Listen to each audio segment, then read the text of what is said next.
iran.com ejamat.ir آدرس سایت ما هست. تلفن مطب رو چقدره؟ 444 51 397 تا چند؟ 444 51 397. یه شماره رو حفظم بقیه‌شو 021 دیگه استاد تا 9. بعد شماره دانشگاه هم هست که من باید از رو بخونم.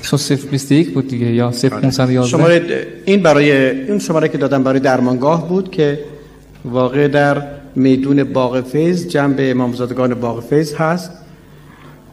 در اینجا یک مجموعه از پزشکان کارشناس طب سنتی کار میکنن. من هم حضور دارم. معمولا همه استادان درمانگریشون خوبه.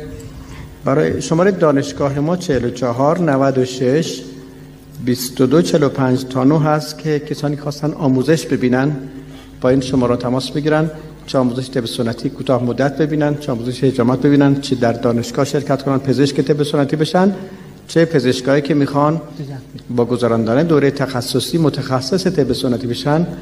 این شماره دانشگاه ماست که با اونجا